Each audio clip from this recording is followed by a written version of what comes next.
안녕하세요. 금요사건 파일 디바제식합니다.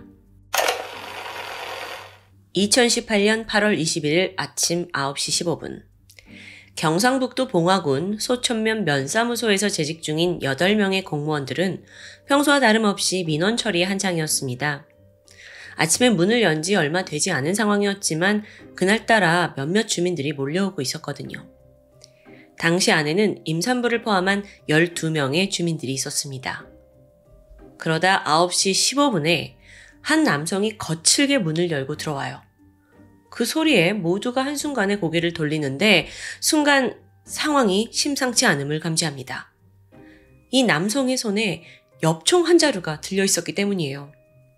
씩씩거리면서 총을 들고 안으로 들어온 남성이 대뜸 카운터 안쪽에서 민원을 보고 있던 6급 공무원 47세 손건호 씨에게 총을 겨눴습니다. 그리고 대처할 틈도 없이 탕탕 방아쇠를 당기고 말았죠. 두 발의 총성 직후 손 씨는 가슴 명치와 왼쪽 어깨에 총을 맞고 그대로 쓰러졌습니다. 옆에 있던 직원들과 주민들이 막 깍 비명을 지르면서 일단 몸을 피했죠. 그런데요, 이 남성이 여기서 멈추지 않아요. 다시 총구를 돌리더니 이번엔 다른 쪽 카운터에 앉아있던 8급 공무원 38살 이수연 씨를 겨냥합니다. 탕! 또다시 총성이 울렸고 이 씨가 가슴에 피를 흘리고 힘없이 쓰러지고 말았죠. 이때 밖에서 총소리를 들은 사람이 있어요. 53세 박종훈 씨였는데 면사무소 밖에서 경로당 보수공사 일로 공무원과 이야기를 나누던 중이었습니다. 갑작스러운 총성이 울리자마자 지체 없이 그가 안으로 뛰어들어가요. 가보니까 이 범인이 이번엔 주민들을 향해서 총을 겨누고 있는 거예요.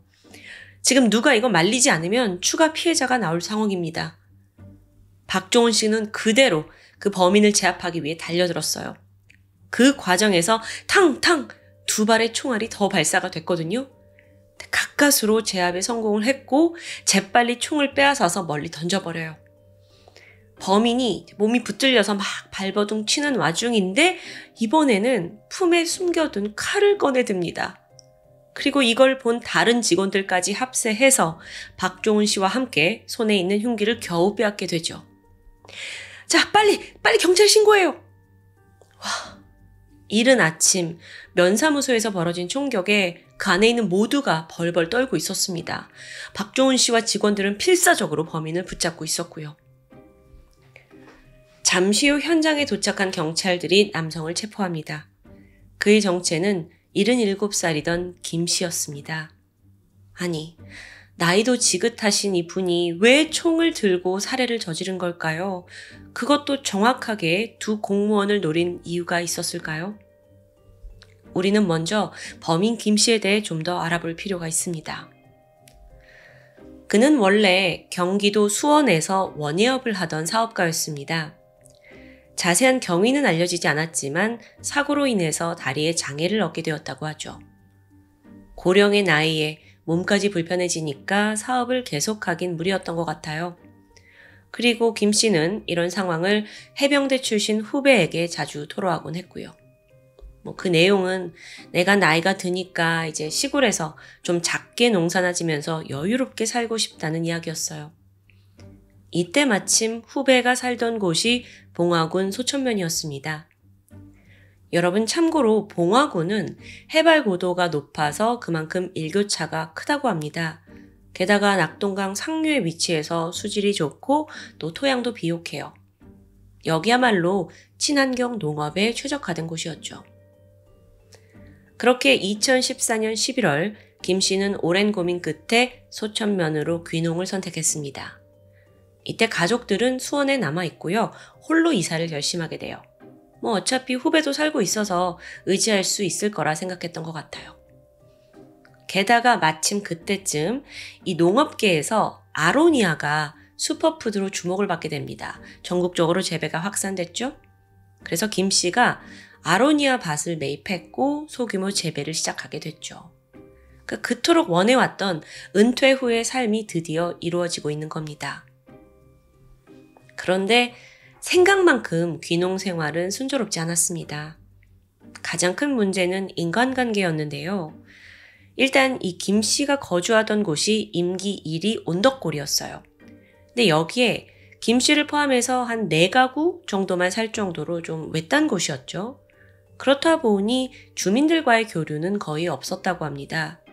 몇 년간 살면서 얼굴 한번 보지 못한 주민들이 많았어요. 거기에 더해 수원에 있는 가족들도 자주 찾아온 건 아니었고 그나마 해병대 후배와 자주 만나긴 했지만 얼마 후에 예기치 않게 후배가 사망하게 되면서 그는 상당히 고립되고 또 외로움까지 찾아오게 됩니다. 그렇게 귀농한 지 2년이 지난 2016년 10월 김 씨의 집에서 한 50m 떨어진 곳에 새로운 이웃이 등장합니다. 48살이던 승려 임 씨가 이사를 온 거예요. 처음에는 이들 사이에 아무런 문제가 없었어요. 그런데 한 달이 지나고 나서 계십니까? 하고 돌연 임 씨가 김 씨의 집을 찾아옵니다. 배관 관련 문제를 의논하고 싶대요. 자, 여기서 잠깐 이 온덕골의 상수도 시스템에 대해서 좀 알려드리고자 합니다. 이 동네가요, 상수도 시설이 열악했어요. 그래서 상수도 대신에 공동 물탱크에다가 지하수를 저장한 후 배관을 통해서 각 집에 물이 공급이 되고 있던 중이었죠. 근데 이 와중에 또 온덕골은 거주자도 별로 없고 물탱크까지 거리도 꽤 있어요. 그러니까 배관 자체가 없던 상태였거든요. 그러니까 너무 불편하잖아요. 그래서 얼마 전에, 지난 2015년에 이제 김 씨가, 나 이 불편한 도저히 못 참겠다 싶어가지고 옆집과 함께 배관 공사를 마친 상황이었습니다. 자, 그러면 새로 이사 온 임 씨 입장에서는 이제 여기서 살아야 되는데 그 배관이 필요한 거예요. 그래서 자기네 집 쪽으로 그 배관을 좀 추가적으로 연결해달라 김 씨의 집을 이제 와서 부탁을 했던 거고요. 근데 여기에 또 문제가 있습니다. 임 씨 집은 좀 더 높은 고지대에 위치해 있어요. 그러니까 온덕골에 설치해 있는 배관에다가 자기네 집 배관 하나를 설치할 생각이잖아요. 근데 이제 고지대다 보니까 이게 수압이 약해질 수 있다는 문제가 있죠. 이걸 임 씨도 이제 감지하고는 그럼 모터 펌프를 달자. 내가 해결하겠다. 라고 이제 생각을 하게 된 건데 이 계획을 들은 김 씨가 펄쩍 뛰었습니다. 아니, 기존 배관도 좁아서 지금 2집, 3집까지 쓰기 너무 힘들다. 거절을 하게 되는데 사실 다른 이유도 있었던 것 같아요.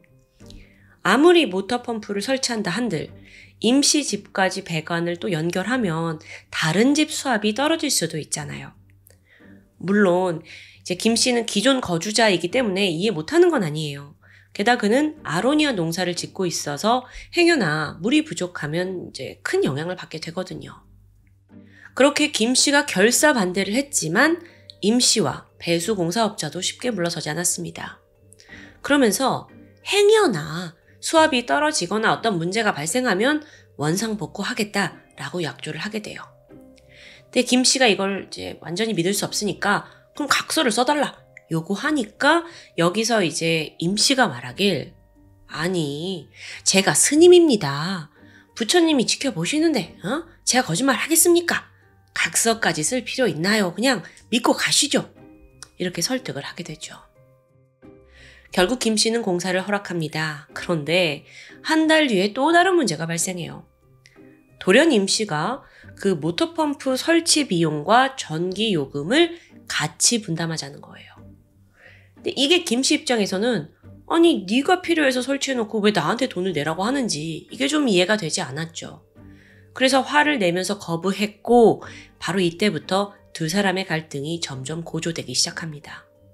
그러던 2017년 1월 당시 김 씨는 지난 며칠간 옆집에서 계속 들어오고 있는 화목 보일러 연기로 굉장히 힘들어했어요. 화목 보일러라는 거는 장작을 태워서 난방을 하는 보일러예요. 근데 연기가 들어오면 이제 눈이 따갑고 막 기침이 나잖아요. 심지어 계속 들어오니까 집안에 그름도 생기고요. 이때 김 씨가 화가 나면서 어떤 생각이 드냐면 저 윗집 임씨놈이 나를 괴롭히려고 일부러 옆집에다 이걸 시킨 거다. 이게 분명하다. 라고 이제 생각을 하게 돼요. 그래서 화를 참지 못해서 옆집에 달려갔고 막 고성이 오고 가게 되죠. 그러던 중 김 씨가 주먹을 휘두르고 맙니다. 얼마 후 옆집은 참다 못해 이사를 가요. 뭐 그렇게 일단 상황이 일단락되는 듯 했어요. 그리고 3개월이 지난 4월 20일 갑자기 세수를 하던 김 씨가 돌연 집에 물이 나오지 않는다는 걸 깨달아요. 그래서 이장님한테 달려갔죠. 왜 물이 나오지 않느냐? 그랬더니 이장님이 오히려 김 씨를 비난합니다. 응? 자네 말이야. 공사비랑 모터비, 전기세도 안 내고 물 마시고 또 옆집까지 그렇게 두들겨 패서 내쫓으면 어떡해? 응? 자네 그렇게 살지 마. 김 씨는 당장 윗집 임 씨를 찾아가서 너 대체 이장한테 무슨 말을 짓거린 거냐 소리를 질렀고 명예훼손으로 고소를 하겠다 으름장을 놨어요. 이때 승려 임 씨도 고성으로 그리고 좀 심하게 되받아칩니다. 이런 XX 새끼야. 내가 너를 말려 죽이려고 했더니 오늘 보니까 너 아주 그냥 패 죽일 새끼다 임마. 이제 대화는요. 저희가 그 재판 내용을 통해서 가져온 거거든요. 사실은 더 상스러운 욕이 포함되어 있긴 합니다.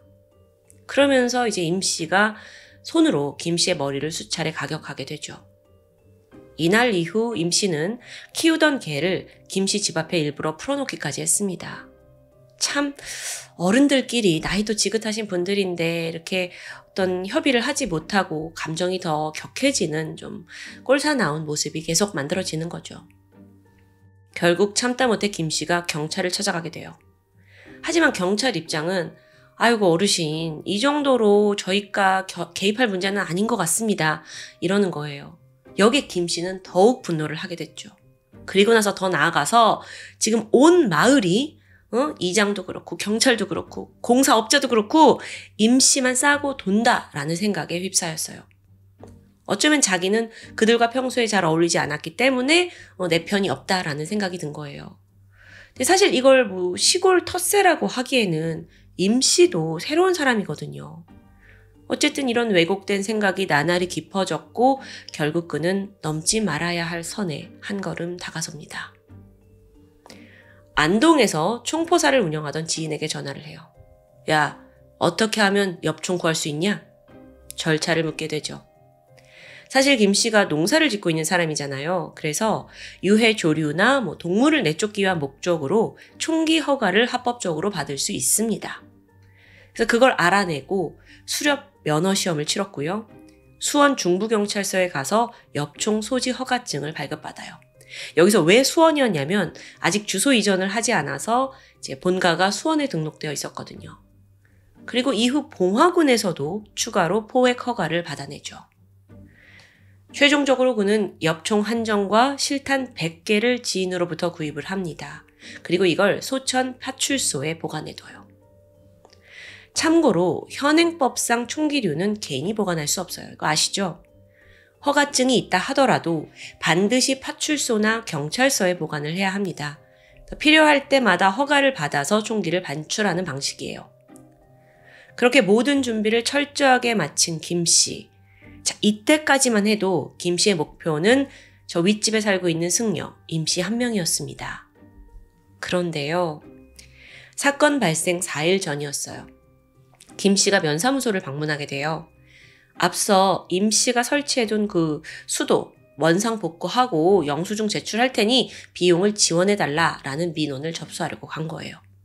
근데 바로 이때 그를 응대한 직원이 송건호 씨와 이수연 씨였습니다. 당시 두 사람은 어르신 예산이 부족하니 내년에 검토할 수 있다고 그를 이제 달래서 돌려보냈거든요.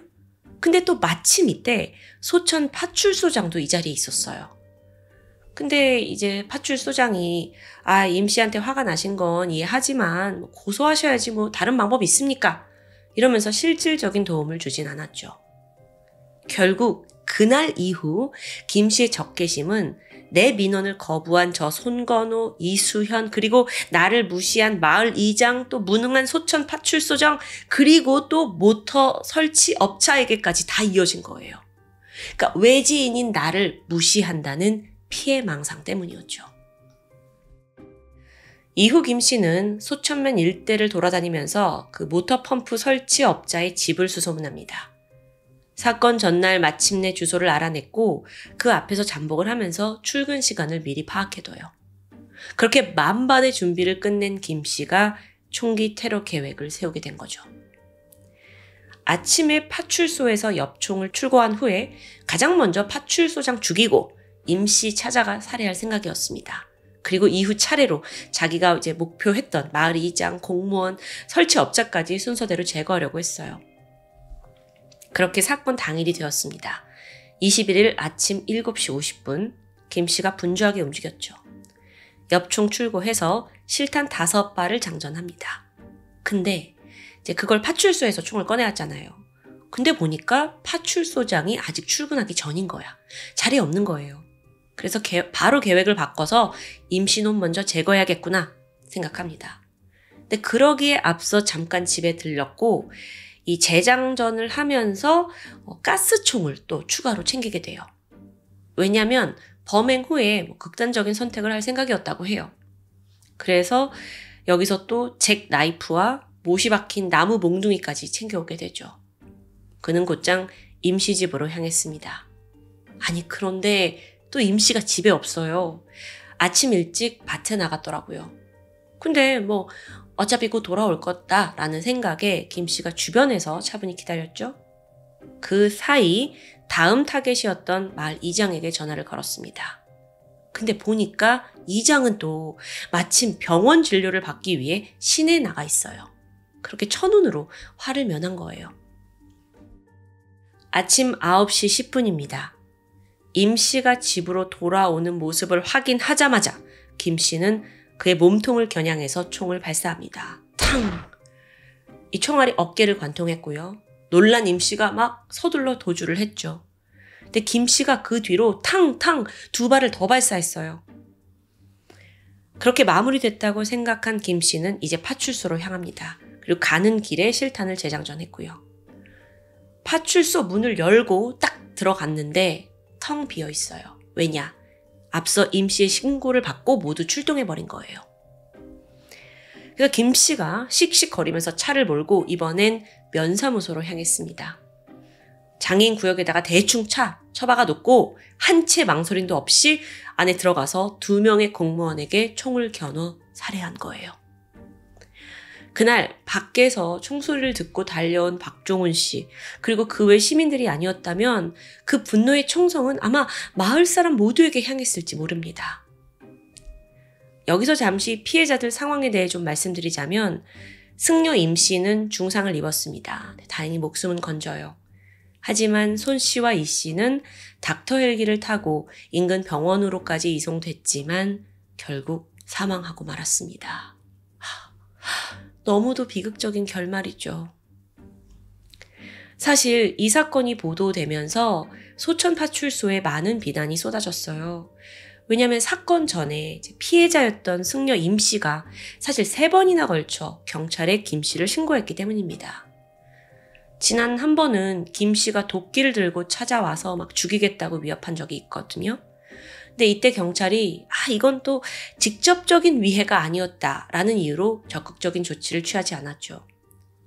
심지어 이제 김 씨는 총을 맡겨뒀잖아요. 근데 7월 25일부터 30일까지 총 5번에 걸쳐 총기를 출고한 기록이 나옵니다. 그러니까 총을 좀 수상하게 계속 가져가는, 여기에서 뭔가 감을 잡았으면 좋았을 텐데. 실제로 김 씨가 8월 중순쯤에 내가 총을 쏴서 사람을 죽일 거다라는 말을 입버릇처럼 했다고 합니다. 뿐만 아니라 집 앞에 사람이 지나가면 저기 새가 있네 하면서 막 새를 쫓는다는 핑계로 총을 겨누고 심지어 탕 쏘기도 했어요. 사실 옆집 주민도 여기에 겁을 먹고 이사를 간 거고요. 임 씨와 주민들 거듭 경찰에 신고를 했지만 어쩐 일인지 경찰들은 그냥 같은 이웃끼리 너무 예민하게 구시지 말라 하면서 그냥 좀 안일하게 대처한 거예요. 그 와중에 진정서가 계속 들어왔대요. 그래서 그제서야 총기 회수하고 진상조사를 한 적도 있긴 합니다. 근데 이때 또 김 씨가 길길이 날뛰면서 내가 뭐 잘못한 게 있냐. 저놈 임 씨가 나한테 누명을 씌운 거다. 결국 8월 8일 내부 검토를 통해서 이거는 총기를 출고하는 걸 우리가 막을 방법도 없다라고 결론이 내려졌대요. 사실 김 씨라는 사람이 1969년 19살 나이대에 상해 범죄를 저질러서 벌금 2만 원을 선고받은 일이 있습니다. 그러니까 전과라고 보긴 좀 힘든 거예요. 특히나 최근 10년간은 전과가 없었기 때문에 이 사람이 총기를 출고하는 것에 대한 실질적인 제한을 둘 수가 없었던 거고요. 그렇게 김 씨는 제한이 풀린 이튿날부터 사건 당일까지 총 7번이나 총기를 입출고합니다. 총 찾아와서 매일같이 종이 상자를 놓고 사격 연습을 했어요. 그렇게 실탄 130개를 소비했고요. 실제로 김 씨가 체포될 당시에 차 안에 여분 탄환이 60여 개가 남아 있었습니다. 2019년 1월 김 씨의 재판은 국민참여재판으로 진행됩니다. 배심원 7명 중 3명은 사형, 4명은 무기징역을 내리게 돼요. 그리고 최종적으로 재판부는 그에게 무기징역을 선고하게 되죠. 그렇게 김 씨는 2025년 현재 교도소에 복역 중입니다. 한편 위험을 무릅쓰고 김 씨를 제압한 박종훈 씨는 LG 의인상과 함께 상금 3천만 원이 수여되었습니다. 하지만 감동적인 부분이 있어요. 그는 자신이 받은 상금 전액을 유족에게 전달하게 돼요. 사건 발생 일주일 후에 송건호 씨와 이수연 씨의 합동 연결식이 열렸고요. 두 사람의 유해는 각각 안동 추모공원과 영주 영봉 추모공원에 안장이 되었다고 합니다. 범인 김 씨는 경찰 조사 당시 공무원들의 죽음에 죄책감을 느끼면서 후회하는 모습을 보였습니다. 하지만 정작 유족들 앞에서는 좀 고개를 빳빳이 드는 듯 했죠. 그가 억울한 일을 당했다는 심정은 어느 정도 이해가 가긴 합니다. 하지만 지금 그 분노가 무고한 사람들에게 충고를 겨누는 결론이 됐어요. 이건 결코 선택해서는 안 될 방법이죠. 이젠 김 씨가 차디찬 교도소에서 죄의 무게를 느끼길 바랍니다. 지금까지 금요사건 파일 디바제시카였습니다. 안녕하세요. 금요사건 파일 디바제시카입니다. 2016년 10월 19일 저녁 6시 반, 서울 강북구 미아동과 번동을 연결하는 오페산 터널 인근에서 낯선 소음이 울려 퍼졌습니다. 놀랍게도 총성이에요. 터널이라고 해서 혹시 굉장히 외진 곳을 상상하실 수도 있지만 여긴 엄연히 서울 도심 한복판이거든요. 심지어 지하철 4호선 수유역과는 300m 정도만 떨어져 있었고요.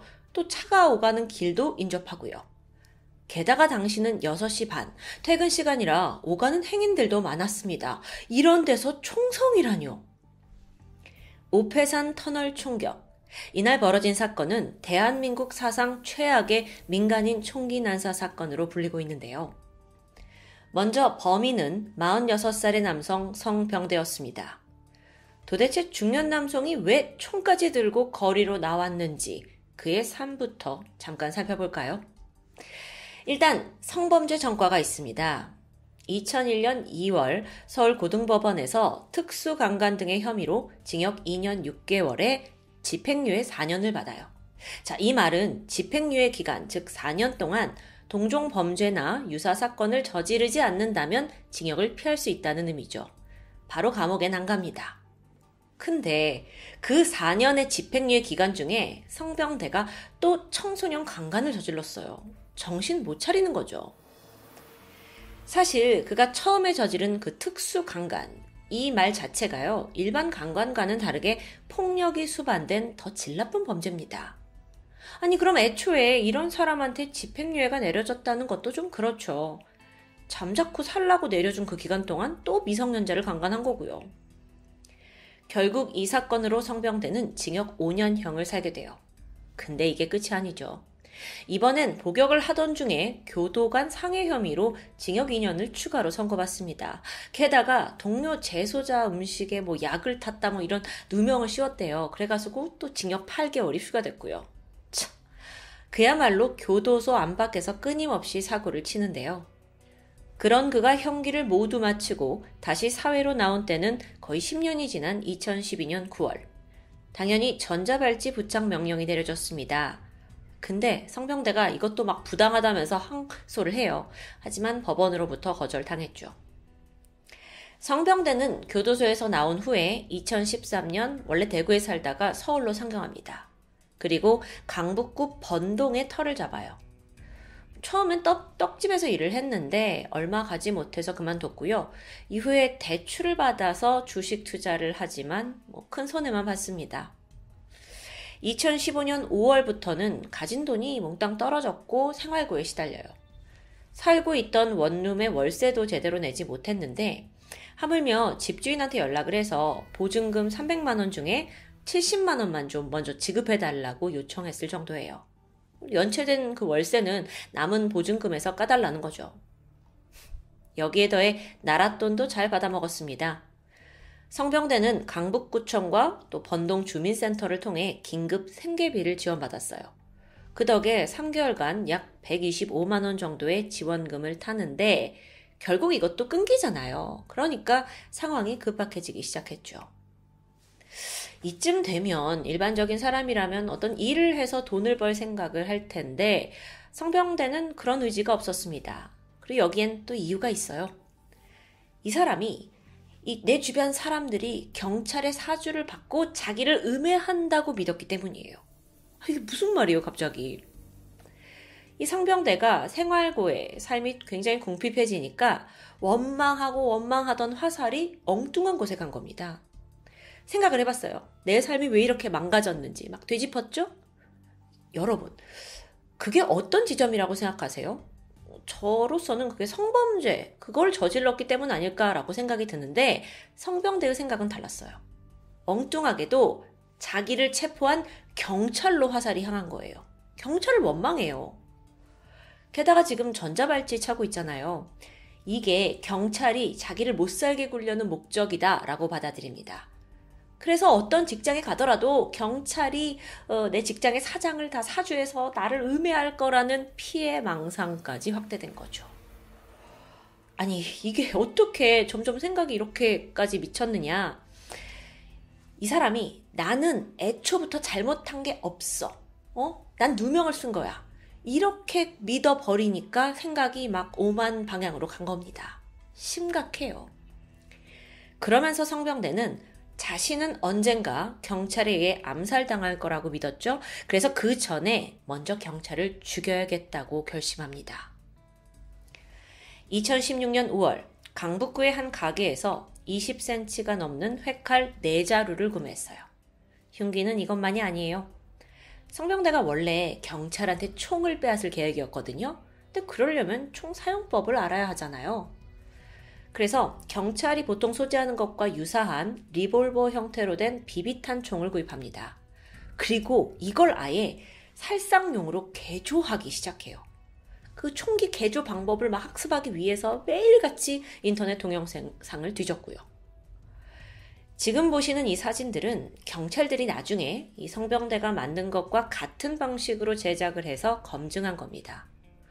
언뜻 보면 좀 조잡해 보이기도 하지만 사실 위력은 대단했다고 해요. 경찰이 실험을 해봤는데 이 총에서 발사된 총알은 인간 근육의 강도와 비슷한 젤라틴 블럭을 가지고 실험을 했거든요. 근데 이걸 무려 34cm나 관통합니다.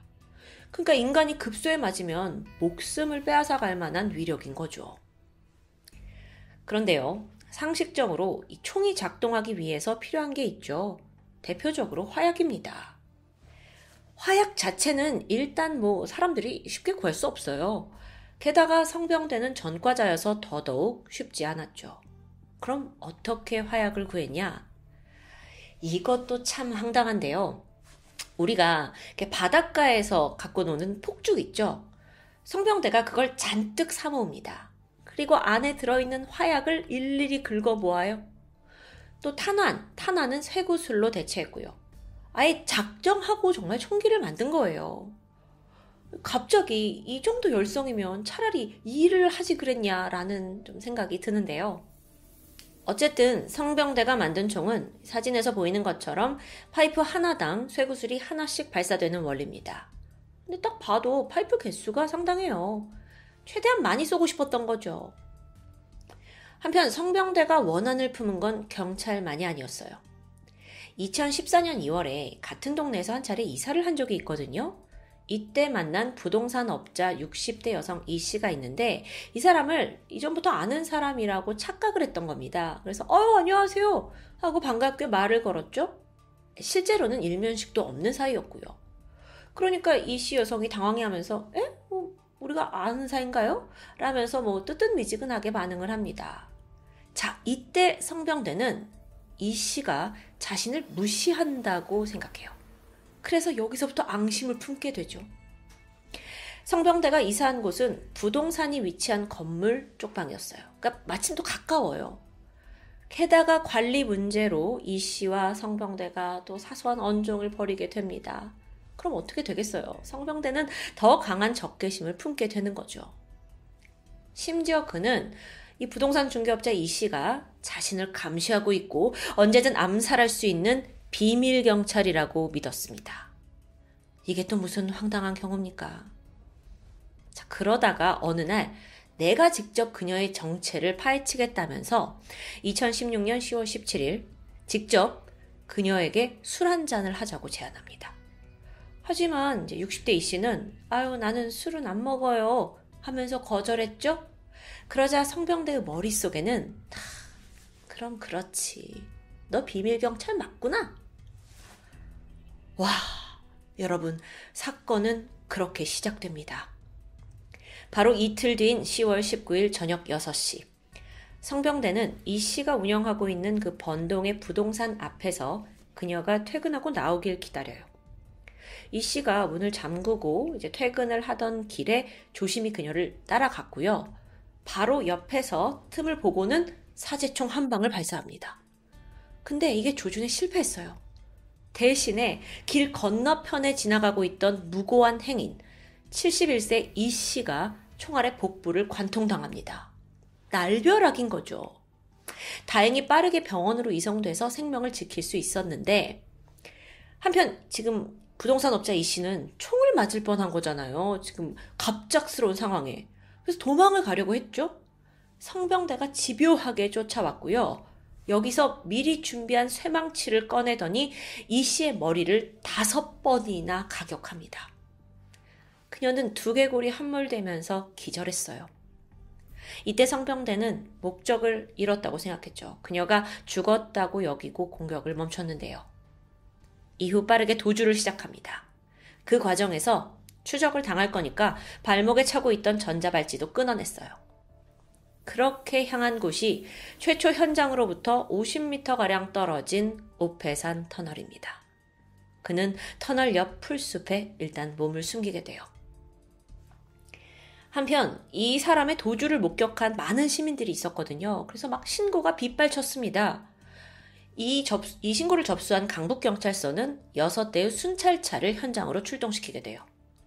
그 중에 가장 먼저 터널 근처에 도착한 이들은 번동 파출소 소속 54세의 김창호 경감, 그를 포함한 2명의 경찰관이었습니다. 그런데 여기서 심각한 문제가 있죠. 그 시민들이 신고가 들어왔을 때 이게 총격이 아니라 폭력으로 접수된 겁니다. 그 말인 즉슨 경찰들 중 누구도 방탄복 같은 기본적인 방어 도구를 갖추지 않았다는 거예요. 현장에 도착한 김창호 경감이 먼저 조수석에서 내렸어요. 그리고 성병대가 몸을 숨긴 그 숲풀 쪽으로 천천히 다가가는데 순간 탁! 총성이 울렸습니다. 성병대가 쏜 거죠. 이 총알이 5m 거리에서 발사되었고 김창호 경감의 몸통에 박혔어요.